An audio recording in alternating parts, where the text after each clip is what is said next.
Well, good afternoon. I'm Michelle Easton, president of the Clare, Boothe, Luce Policy Institute, and I want to welcome you all to our December Conservative Women's Network. Special thank you to our co-hosts, Bridget Wagner, the Heritage Foundation, our partner in these luncheons for many years. And I want to thank each of you for joining us today and welcome you to our special December edition of the Conservative Women's Network.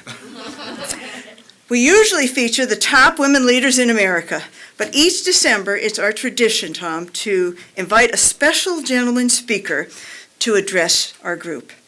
And this year we're so pleased to have Judicial Watch President Tom Fitton with us. He's been the president of that group since 1998, and he's helped turn Judicial Watch into America's largest and most effective government watchdog organization. He's testified before Congress and is an internationally recognized expert on government corruption, election integrity, immigration enforcement, and open government. Under his leadership, Judicial Watch was named one of Washington's top 10 most effective government watchdog organizations by The Hill newspaper. Tom is the author of the New York Times bestseller, Clean House: Exposing Our Government Secrets and Lies, which we'll be discussing today, as well as the Corruption Chronicles, and he's also the executive producer of the documentary movie District of Corruption. In 2015, the American Conservative Union awarded him with the Defender of the Constitution Award during the annual Conservative Political Action Conference. Tom got his BA from George Washington University and resides in the Washington, D.C. area with his family, his wife, and 3 daughters. He's truly blessed. And Tom, you got Hillary. Good for you. Hillary got Hillary. Please join me in welcoming Tom Fitton. How long will you It's like 20, 25 Any questions here? Yeah. Okay. Thank you, Michelle. Thank you, Bridget Wagner, for hosting Judicial Watch and me at this wonderful event. We appreciate the opportunity to get the word out about, obviously, the book Clean House, but what's in it, and Judicial Watch's mission, which is as important as ever and shows that one independent group can change history. Judicial Watch was founded in 1994 during the Clinton administration. And you can imagine we had a lot to do back then with impeachment and the corruption endemic during that administration. And we're a 501c3, we're a charity, we're an educational foundation, and we're dedicated to exposing and uncovering government corruption. So now you know why we were kept busy during the Clinton years. And we saw terrible corruption in the Oval Office, the selling of high office for personal gain and political gain by President Clinton.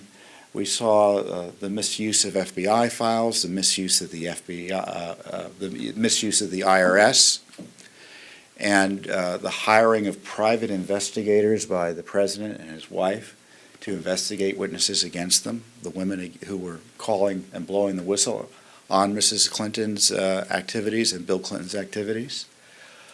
Real scandal in the Oval Office. And Mrs. Clinton herself, I often joked when the FBI was investigating her earlier and the Justice Department supposedly was investigating her as well, I would joke if prosecutors are preparing an indictment of Hillary Clinton, it wouldn't be the first time, because in the late 90s, Mrs. Clinton was almost indicted for her lies and obstruction on the Whitewater real estate matter. And the only reason she wasn't indicted, and we have the records that we've recently uncovered showing this, was because prosecutors didn't think they could get her convicted by a jury, that because she was a public figure, the standards of proof would be higher, the burden of proof would be higher, and however lawless that was for a jury to take that position, that was the reality they were facing, so the best they thought they'd be able to get was a hung jury. So they decided not to prosecute her. They didn't prosecute her because she was innocent, and they didn't prosecute her because they didn't think they had the facts and evidence. They thought that because of the politics and jury nullification, essentially, they wouldn't be able to make the case. So that was what we had when Mrs. Clinton came into the Obama administration.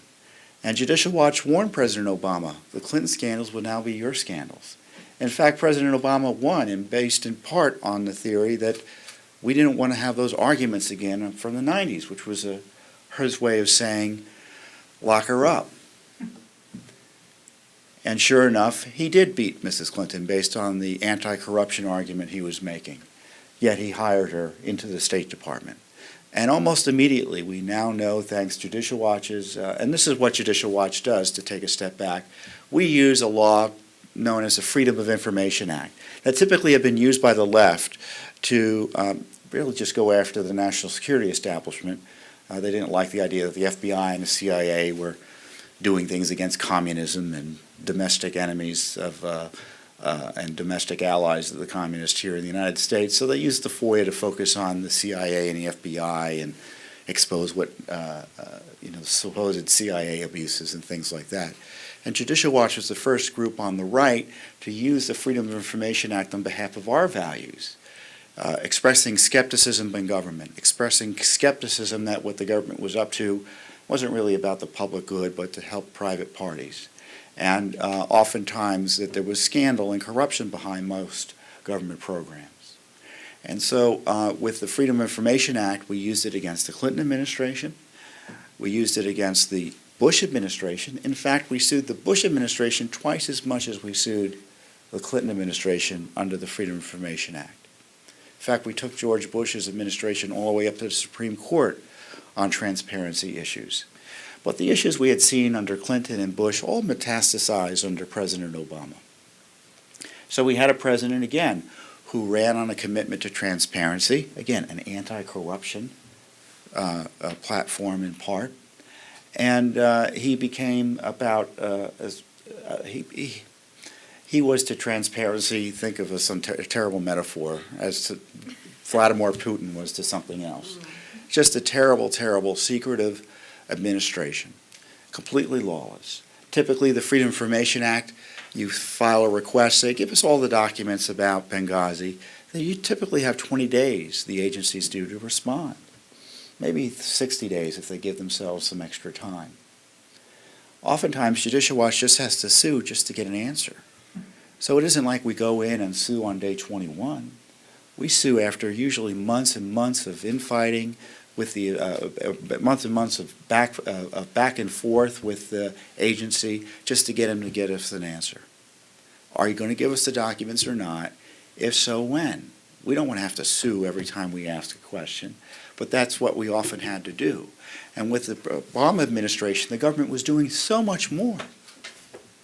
You had the government increased by what? We'll have to get the Heritage Budget mavens to tell us the details, by about a third plus. So $4 trillion in government spending, more or less. Congress is completely out to lunch on oversight. The media doesn't really care what big government's up to. They care if big government isn't spending enough money, but they don't really care about investigating the corruption the way a conservative skeptic would. So you have the lack of oversight, the government doing more than ever, and so Judicial Watch stepped up to the plate. And we used this law to investigate the Obama administration in a way never done before by a private entity in terms of providing oversight that we typically rely on our government to provide. We filed over 3,000 Freedom of Information Act requests with the Obama administration. And no, we didn't sue them 3,000 times, but we did sue them about 300 times. We sued them on Benghazi. We sued them on the IRS. We sued them on Solyndra. We sued them on Fast and Furious. We sued them on Obamacare. And obviously, we sued them about 20 times on the Clinton emails. Now, we didn't know what we were going to find. We didn't know about the Clinton emails. We noticed back in 2014 when we were pursuing litigation about Benghazi. You may recall we had uncovered this document that showed the White House was involved in the big lies on Benghazi. The White House was blaming the intelligence community about the lie on Benghazi, that a video was behind it as opposed to Al-Qaeda. Interesting how the White House points to the intelligence community on these politically controversial allegations it makes, isn't it? But we did notice, and as a result of that find, Speaker Boehner was outraged because he was looking for these documents through his various committees. 5 or 6 congressional committees couldn't find it, but Judicial Watch did through our one lawsuit. And he created a select committee on Benghazi. But we noticed in all of our Benghazi investigations and lawsuits, that we weren't seeing any Clinton emails. Now, of course, I thought, well, maybe Mrs. Clinton didn't use emails. She didn't have a real job for a long time. She was First Lady. She was a senator. She ran for the presidency. And then she's Secretary of State. Maybe the email revolution had passed her by. Well, little did I know. But just because we didn't find the emails, I didn't just presume because she didn't use them. We just, we had a guess, but we had to verify. So we asked more specifically for her emails. And we got more of the same back in terms of documents we had already gotten. And one of our lawyers, Ramona Kotka, who is one of our staff attorneys handling the Benghazi litigation, asked the attorneys at the end of 2014, we've got these documents already. Where are you looking? They said, okay, we'll get back to you on that. And in December 2014, they said, well, you know what? Looks like there's other documents we need to look at. And then in February 2015, they told the court, we gave Judicial Watch everything other than these other documents we still need to look at. And 3-4 weeks later, it appears in the New York Times that Mrs. Clinton had all these emails. And then subsequently we learned about the server. So I have no doubt our Freedom of Information Act litigation forced their hand. It was either come out through Judicial Watch or come out through a more friendly party or vehicle they saw probably such as the New York Times, getting the story out in a way to kind of take the wind out of the explosive disclosure potentially through litigation. We had seen that previously with the IRS. They didn't want to tell anyone about Lois Lerner's deleted emails, but they had our litigation and they couldn't avoid it. And they were doing unusual things in our litigation to avoid the disclosure directly until they slid the disclosure about Lois Lerner's deleted emails that weren't deleted to Congress in a 17-page letter. It's our litigation that was forcing these agencies to own up to this massive violation of law. So as a result of the Clinton email fines, we were outraged because we had been defrauded, because we had shut down cases based on the promises Mrs. Clinton had made, or the State Department had made, that they did an adequate search. How can you do an adequate search if you're not searching through Mrs. Clinton's emails? What an outrage. The courts were defrauded. We had 2 cases reopened. And we'd shut them down. Our cases end usually when the government gives us everything they're going to give us, and sometimes they withhold stuff and we can't get it. We just end it because we got what we thought we could get. We had no reason to think they didn't search everywhere they should have. So they lied to us and caused us to shut down cases that were then reopened. It's never happened before. And one of those cases was before Judge Sullivan, an appointee of Bill Clinton. And Judge Sullivan authorized and told the State Department, make sure you get the documents. Ask these other, Mrs. Clinton and her top aides, to make sure they turn over government documents back to the government. And they did, and Mrs. Clinton submitted a declaration under penalty of perjury. She said, as far as I know, everything's been turned over. We now know that wasn't the case, and she knew that wasn't the case, or should have known it wasn't the case. And Judge Sullivan also authorized discovery. Now, as a non-lawyer, I can tell you discovery is generally pretty rare in Freedom of Information Act litigation, usually just fighting about documents. But the discovery meant that we had witnesses to depose and bring in and question under oath. Cheryl Mills, Yuma Abedin, and top officials at the State Department who were complicit and aided and embedded Mrs. Clinton's mishandling of federal government information, classified information, her taking a government document she didn't have any business doing, and her failure to abide by the Federal Records Act and the Freedom of Information Act. Congress didn't take that discovery. Obviously, the media didn't. It was Judicial Watch. And then in August of this year, we started getting documents from Yuma Abedin's emails. Now, Hillary Clinton had her email server, recall, and she had an account. Now, supposedly, the only other 2 people who had accounts on that email system were Yuma Abedin and Chelsea Clinton. I'm wondering if we asked for Chelsea's emails. She wasn't a government official, so I don't know if we can get them. But Yuma Abedin's, she was conducting government business on that system. So we were getting her emails, and we sued for all of them. Now, the government had gotten them a year previously from Huma Abedin, but it took them a year to turn them over to us. So that ended up being turned over to us in the middle of the presidential campaign, even though they had gotten them the year before. Whose fault is that? And the emails showed that Huma Abedin, who you may recall was the Clintons' foundation connection, she said in her deposition that she needed this email account to do the Clinton family business, which meant handling the foundation. So she was in communications, and later in her term as working for Mrs. Clinton, she was working at the State Department, Teneo, a Clinton entity, and the Clinton Foundation, another Clinton entity, all at the same time. Remember that when you think and hear about President Trump's conflicts of interest. So we were getting emails from Clinton Foundation executives Doug Bant, Huma Abedin, showing that foundation donors were getting special and favored treatment at the State Department, despite Mrs. Clinton's explicit promises to keep the Clinton Foundation business out of the State Department, and that she would not participate in it, and there'd be a lot of daylight between the two entities. When in fact, we had a corrupt Nigerian billionaire trying to get a meeting with a State Department official through the Clinton Foundation. Is there anything other than is a corrupt Nigerian billionaire a redundancy? I think so. But a major donor to the Clinton Foundation. The Crown Prince of Bahrain couldn't get this. Bahrain, by the way, I think our 6th Fleet is posted at Bahrain. So not an insignificant nation. But he couldn't get a meeting through diplomatic channels, so he went through the Clinton Foundation to get a meeting with the Secretary of State. If that's not pay for play, I don't know what is. So as a result of fines like that, you get front page stories, fake news in the New York Times, I guess, and fake news in the Washington Post and all over the media. And obviously that had an impact. Judicial Watch, we weren't pursuing this litigation because of political issues. We were just pursuing the litigation because we had a right to get the documents under law.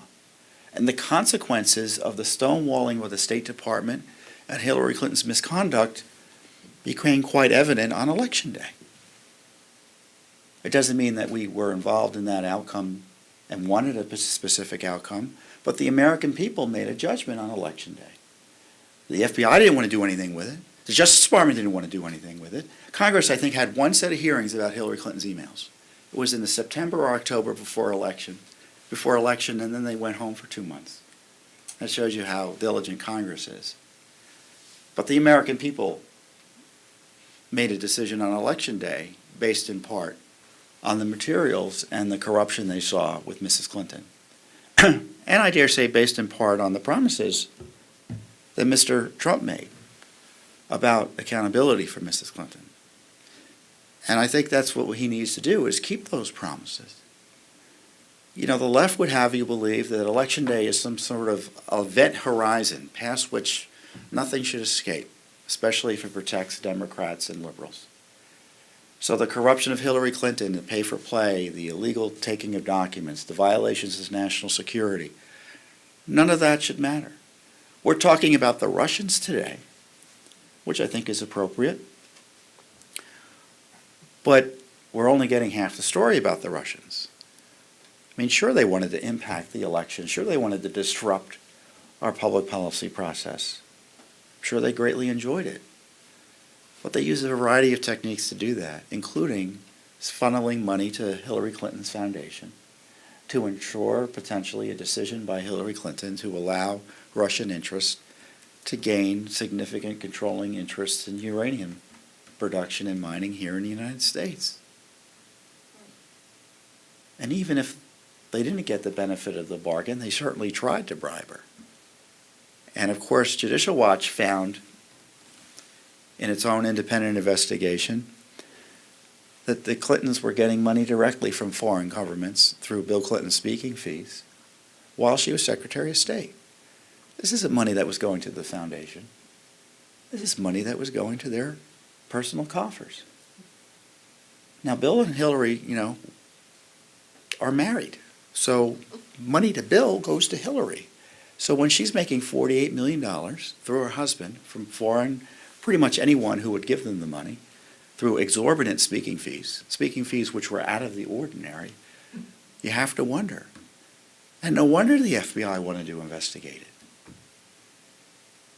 And why wouldn't the Russians try to take advantage of that?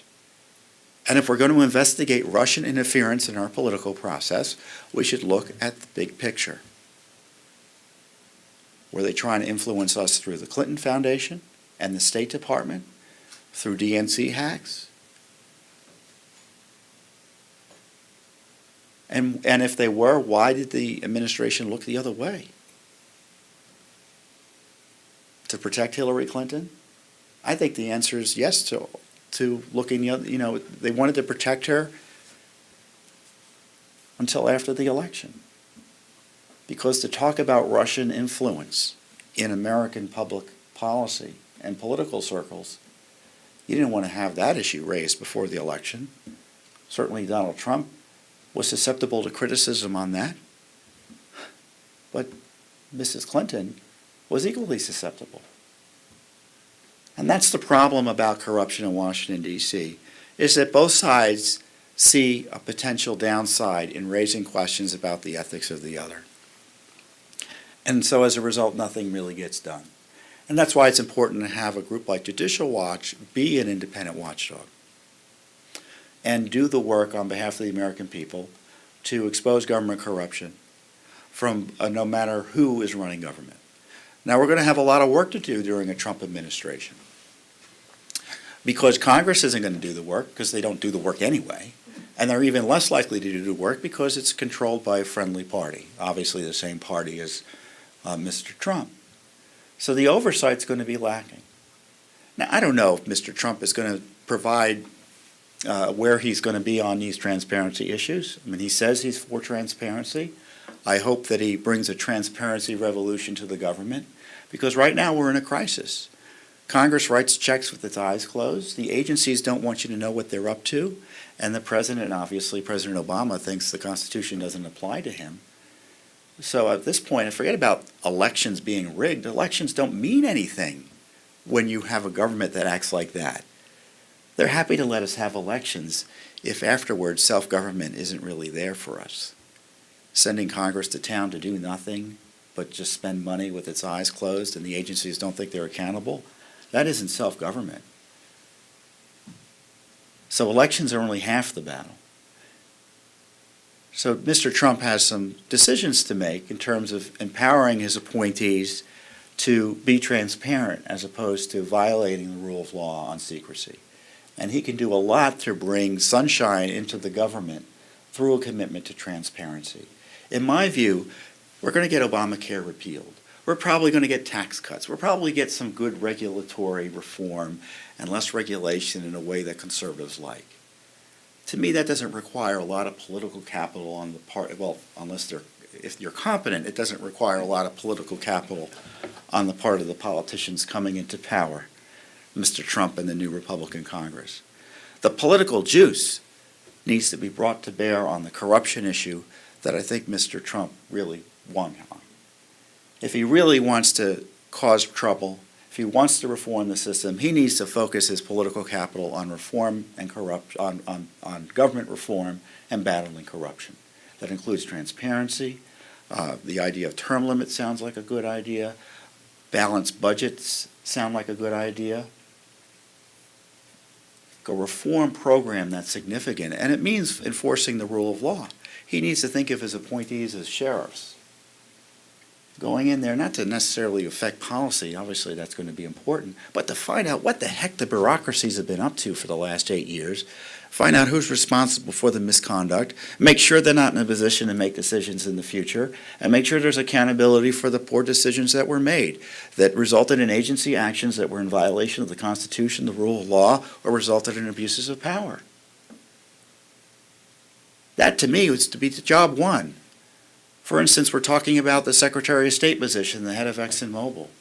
The foreign policy issue is almost irrelevant compared to the corruption endemic at the State Department that allowed the head of the agency to upend a transparency law, potentially place our national security at risk, lie about Benghazi, place those men and women at risk,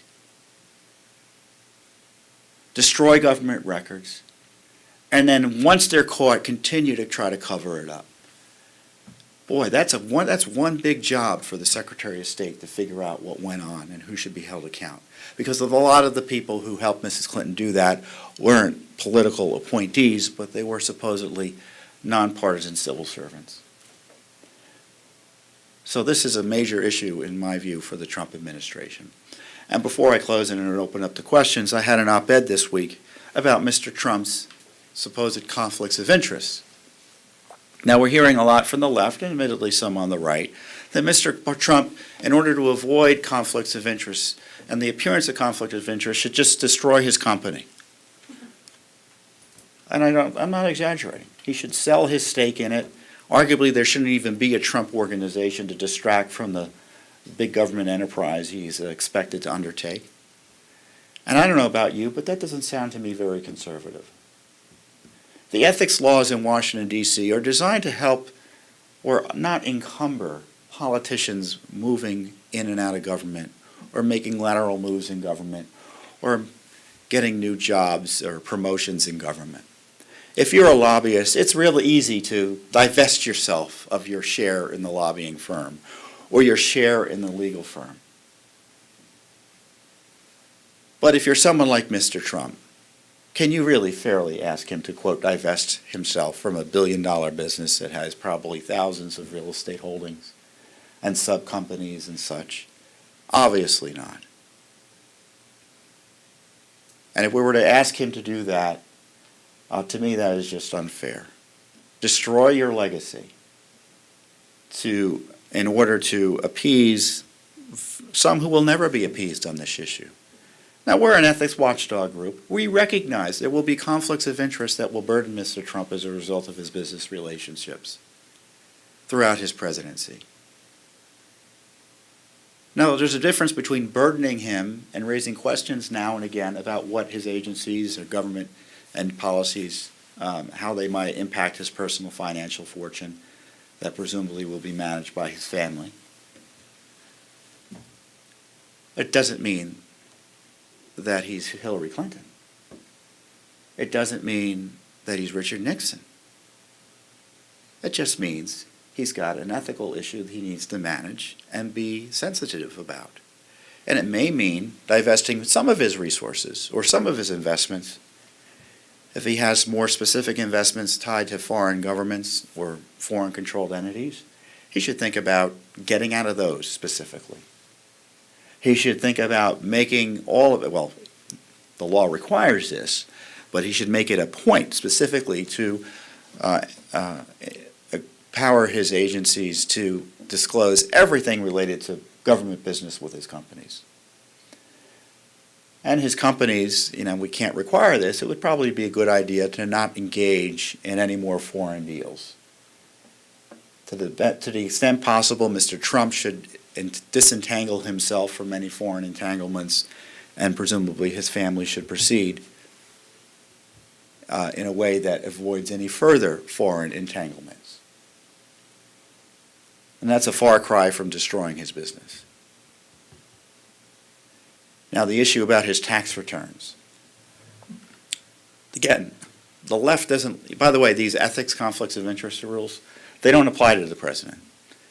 So the left goes crazy about that because Trump is right. He says, well, they don't apply to me. I can do what I want. And frankly, the only check on him is impeachment. Now, we're only allowed to impeach Republicans in Washington. We're not allowed to impeach Democratic office holders. I find that to be interesting. But there's no law requiring the release of any politician's tax returns. Did you know that? It's your private information. Now, presidents traditionally have released their tax returns. Now, Mr. Trump's tax returns are about this high. And obviously, they reflect on his corporate interests in a way that would maybe upend them if they were publicly released. And he also says he can't release them because his lawyers advised him, and I believe this to be the case, and it's probably good advice, that if you're under audit, don't release your tax returns. So my conclusion is it'd probably be good transparency to release your tax returns. It'd probably be good politics. Probably shore up his support on the right more so than the left, because the left doesn't really care about this. This is all just a tool to get Trump. But we should recognize releasing his tax returns isn't just about being transparency. It's about basically, it could be about also placing his companies at risk and his family's personal livelihoods at risk. So let's not just pretend it's like, again, someone whose only job is a lobbying partner or the head running a baseball team in the case of a former president. It's much more complicated. So Mr. Trump needs to be aware of these conflicts of interest. And just because his enemies are going to be criticizing him for them, doesn't mean they're not of concern to many honest Americans. Now, Judicial Watch is going to continue our transparency work, all the lawsuits against against the State Department, all those hundreds of lawsuits I talked about, to the degree they're still going on, they're all going to be against the Trump administration. So we're going to have dozens of lawsuits pending against the Trump administration on January 20th at 12:01, whenever he becomes president. So all these Obama lawsuits will be Trump lawsuits. So he has a choice to make as to whether he's going to take a different approach. We had the State Department in court just a few weeks ago tell a federal court judge when the FBI, thanks to Judicial Watch, is turning over 31,000 more pages of records that we didn't know about from the Clinton email scandal. This is the material they found in Huma Abedin's system, I think. And they said, well, we want to look at these and probably go through them about 500 pages a month. So let's do the math. What's 500 pages a month into 31,000? Is that 62 months? 62 months is what, 5 years? As I used to joke, and maybe it's still a good joke, we won't get them till the Chelsea Clinton administration. Now, is the Trump administration going to take a different approach? I was talking to someone about this ridiculous time frame, and the person said, well, you can review documents as quickly as you can shred them. So there's no reason we don't get these documents more timely. So Trump has an opportunity for accountability, an easy out or an easy opportunity, just by making these documents available in a more timely way. And I can tell you, if the Trump administration comes in and says, we're not the Obama administration, you can't question us because we're better than Obama, well, that's not appropriate. That was the Bush approach. There has to be a real commitment to transparency. Otherwise, we're going to see them in court. We're going to be asking questions about their policies, about what they're up to. Do you think corruption is going to disappear from Washington, D.C. just because there's a new president in town? Look at these bureaucracies. I was just thinking the other day. Now I'm going to really finish it up, Michelle. I'm sorry. The media got all upset because the Trump transition team was asking the Energy Department about what specific people were working on climate change. And the Energy Department said, we're not going to tell you that. Who is running our government that our bureaucracies think they can tell an incoming president, and frankly the American people, to go jump in a lake when we ask who exactly is doing the work that we pay for? And those are the bureaucracies that Mr. Trump is going to have to contend with in his appointees.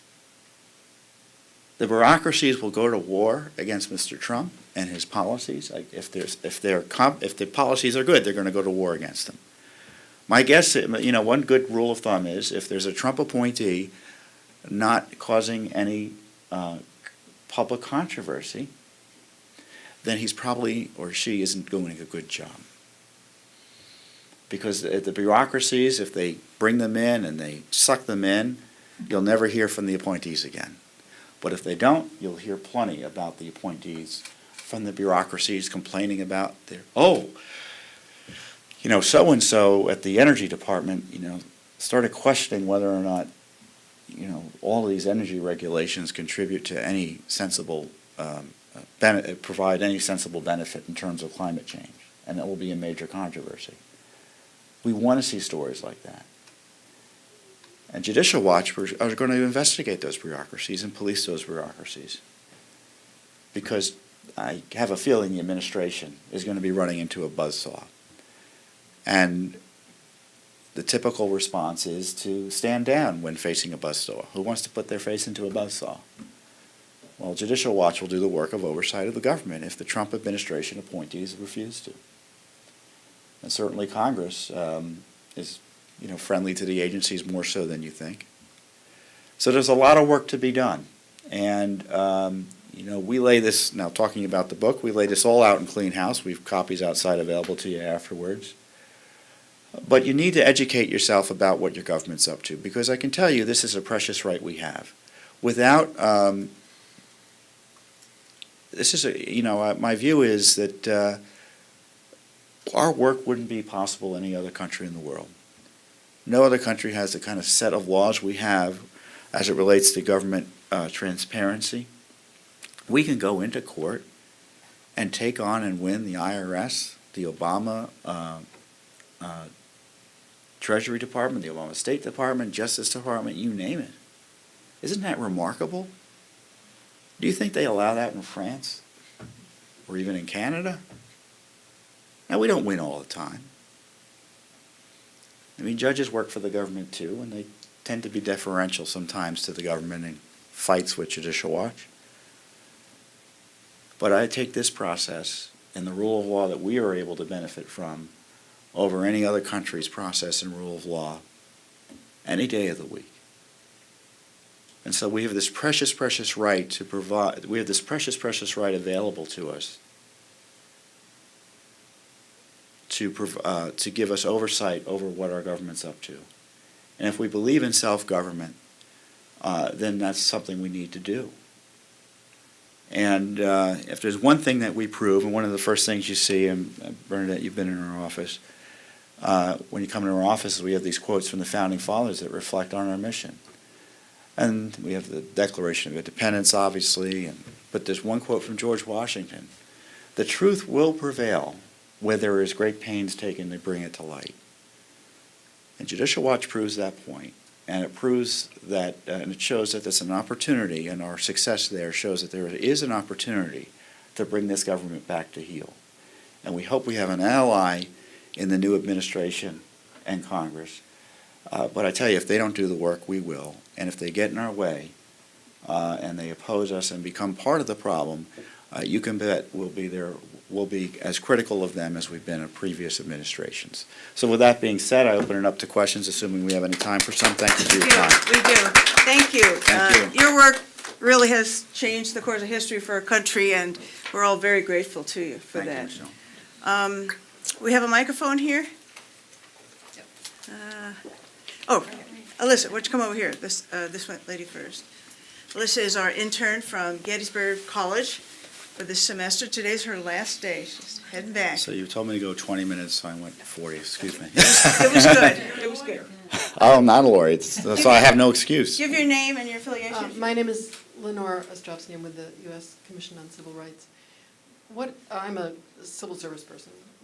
Is there any liability on the part of civil servants for refusing to comply with a legal request under the FOIA laws? Not really. There might be, you might have a check mark put against you in your, when it comes time for raises or evaluations at the end of the year. But you probably have more experience in that than I do. Has FOIA ever been raised with you as a practical matter in terms of your work as a civil servant and your responses to FOIA? Of course, our response is to provide everything conceivable, and the unfortunate general counsel person has to actually go through and read them. But right. My point, I think, the point of the question is that you won't get transparency unless there is a consequence on the part of the people who produce the documents, not just the political appointees, but also the civil servants. Right now, there's a virtual blanket exemption, and that will not change. And if you couple that with the fact that you cannot, basically, it's very difficult to fire civil servants for anything, this is not a situation that's going to, in my view, resolve itself anytime soon.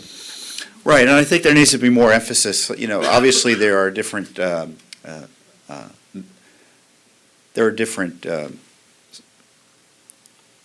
issues that agencies focus on in terms of promoting and giving attaboys to civil servants.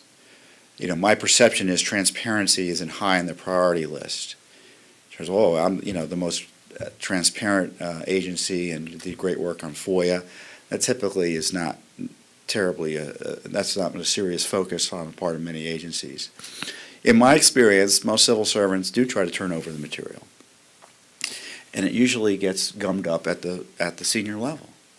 And usually the problems are agency officials, political appointees, or the senior civil servants purposely withholding documents or slowing the release of documents down or otherwise messing with the process. Because generally speaking, the civil servants know how to do it with FOIA. And when there's something that's withheld improperly or we don't get a response, it's usually because someone has something to hide. And civil servants aren't usually in a position to make that decision because you know, these days, your emails at the agencies typically can be searched from a central location that the individuals don't need to search their own documents, although that's often the case. So it's usually the political appointees, it's the leadership, and we need a leadership that's focused on transparency, and it's transparency specifically when it's inconvenient. It's that type of transparency. It's that type of a tough transparency they really need to focus on. They're always happy to give you reams of data that no one really cares about. I'm sure there is always someone who cares about it, but the public isn't interested in it. But, you know, what was Hillary Clinton saying about the foundation on this month and that week or whatever? They know that's of interest to people, and they don't want that to come out. And that's where the fights come, the politically sensitive topics. And the transparency, you've got to really be, that's where the rubber meets the road. Are you going to be transparent on matters that are embarrassing to the agency or to your political bosses in the White House? And time and time again, our politicians and bureaucrats fail. And that's universal across the board. Clinton, they failed. Bush, they failed. Obama, they failed. Will Trump break the mold? We'll see. So that was a long answer to that question, so Can I just ask a quick follow-up? I mean, to go to the question of consequences, I mean, that's, you're taking them to court then, is the consequence, and the judge can take a more serious action, and then that compels the release, isn't that? Right, well, I mean, the consequence, but the consequence to individual bureaucrats is often, there's almost none to the oversight. I mean, we had an OIG report where they said many FOIA requests as a result of the Clinton email scandal were inaccurate and incomplete. Now, I'm not aware of any State Department official who was punished as a result of that. Hillary Clinton wasn't even investigated for her violations of FOIA, but by Judicial Watch. The FBI didn't bother looking into it. I mean, so the law is available if it wants to be used, but typically when we sue under the, you know, if the agencies violate the law, typically the worst that will happen is they may have to pay Judicial Watch's modest legal fees, which are usually, you know between $10,000 and $30,000, if that. That's the worst that will happen. And usually they'll spend $60,000 fighting the fine for $30,000. So it's there's really no material consequence to the agencies, the bureaucracies, or to the individuals involved in the cover-ups. Any other questions? Oh, John, and then up here. I have one too. I was thinking about challenging your math, but then it challenged mine. I would like to get a feel, though. We use the term 30,000, 36,000, as if These are each one a War and Peace novel in length. Can you give us a better feel for what we mean by the bulk of 33,000? Aren't some of those less than half of a page, whereas these trails do not go on forever in every one of them? Right. So if you had 33,000, you could read 100 a day, and in a year you would have them all read, but you could read certainly many more. Well, you expose, your question, the gravamen of your question exposes the fraud when they complain about these numbers. So imagine my sending an email, hey, John, you want to get together for lunch? Exactly. Document 1. No. Yes. Document 2. Okay, what time? Document 3. And you could have 5 emails setting up a meeting. I mean, does that take a lot of time to review? I mean, most of the documents are email chains, Right. almost all of which are repeated in the document with one additional line or two. So it is an absolute fraud and an abuse of taxpayer resources. When you ask the state, I mean, I recall seeing a State Department, because sometimes the judges get frustrated too. I remember there was an Obama appointee who said, I can go through 500 pages in an afternoon. What's going on here? And so sometimes the agencies will give you an affidavit or a declaration describing their search process and never give a bureaucrat a chance to describe what they do, because they love doing that. Well, I had to print out the email and wait for it to come on the printer, and I had to place it in front of my desk and then look at it and then type in the data onto my computer, wait for it to load, put it in the folder. Then I had to get up from my desk and bring the document down to my colleague, who then re-reviewed it. And you couldn't make it up in terms of the absurdity of the process they create in order to justify the unlawful amount of time they take to keep information that you have a right to under the law.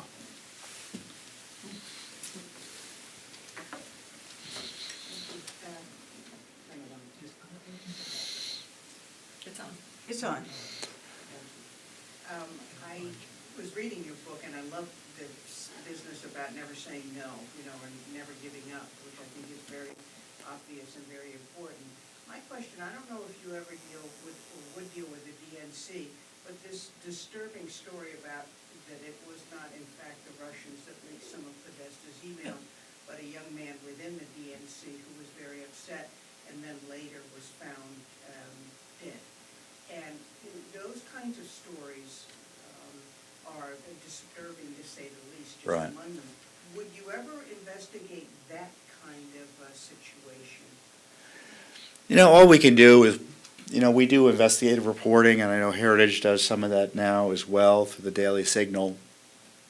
But the Freedom of Information Act only applies to government agencies. So if a government agency was looking into those issues, we, for instance, could ask for the police report on the death of that poor man who was killed. I don't know if there's any there, but, half the time, there are many times where there would be so-called conspiracies out there, conspiracy theories, and I'm skeptical of them.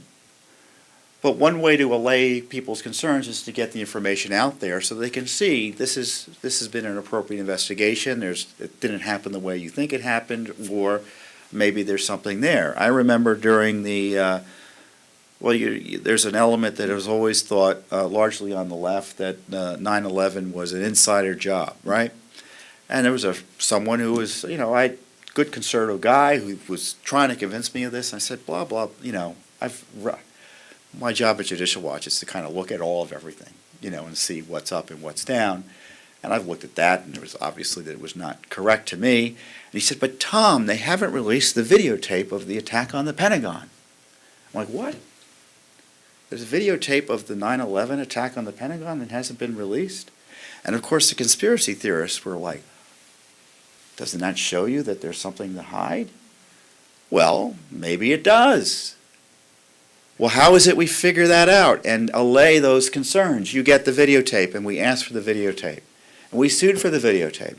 And we did get the videotape of a parking lot video camera showing the American Airlines plane smashing into the Pentagon.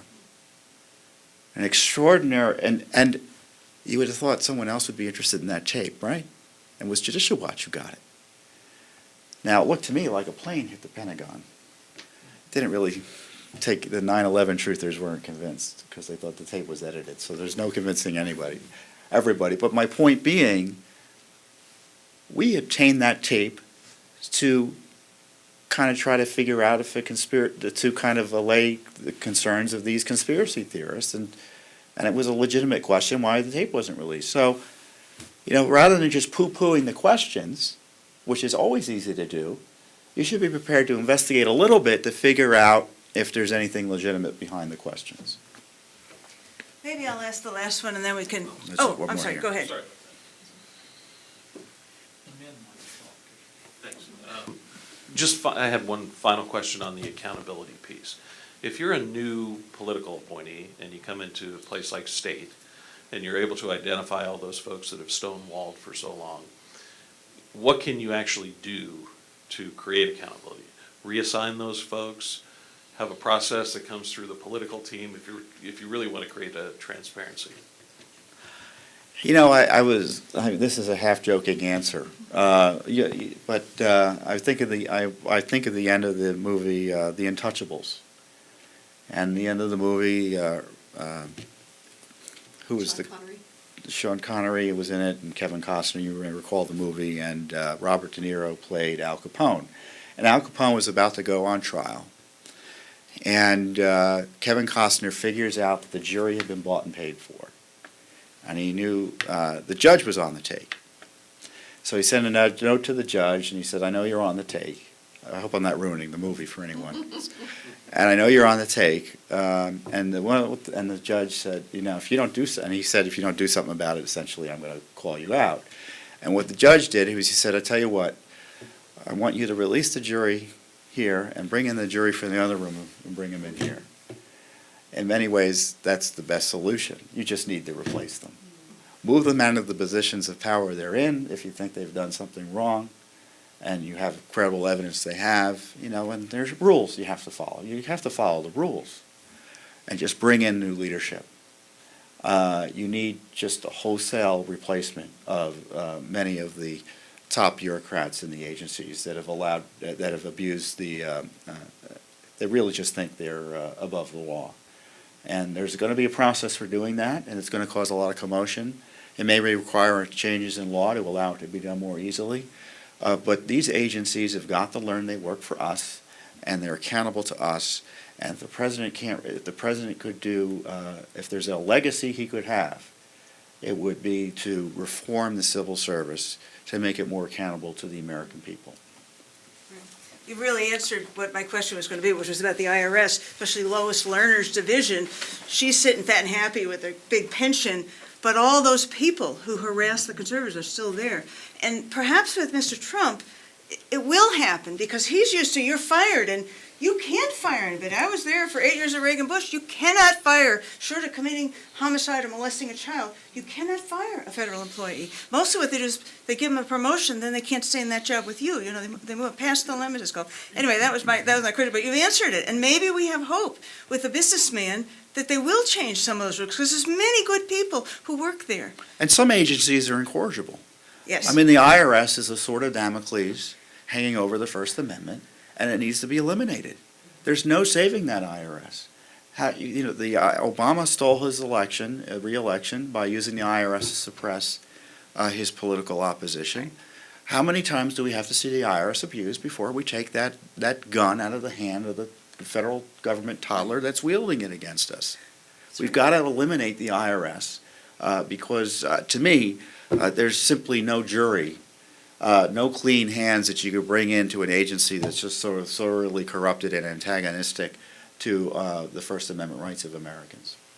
What an excellent presentation. Will you sign your books out there for people? Sure, I'm happy to sign them. And Yeah. he's giving the books. God bless you for that. No, you're welcome, Michelle. We Yes. appreciate and thank you for coming out, and thank you for everyone online joining us. Yes, we have a thank you gift from the Heritage Foundation, if I can dish it out here. It's the season of giving, and you may be getting a few of these under your Christmas tree, but it's a Heritage necktie. Oh, wow. Yes, to thank you for joining us I haven't seen this one today. yet. This is great. Yes. I know, And we like have that. some gifts. This Oh, is and Clare our Boothe. limited edition coffee mug with her famous saying, No good deed goes unpunished. there you go.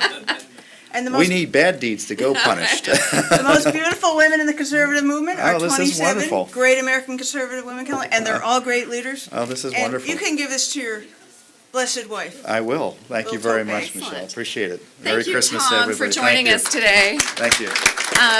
And I think you're right, this really was a big part of this election, and so I think all of us will follow very closely what this next administration will be doing, and I hope Judicial Watch is going to be giving them advice on how best to do that. So we invite you all to join us in the lobby for signing of the books and for some lunch, and we can continue the conversation with Tom. So thanks again.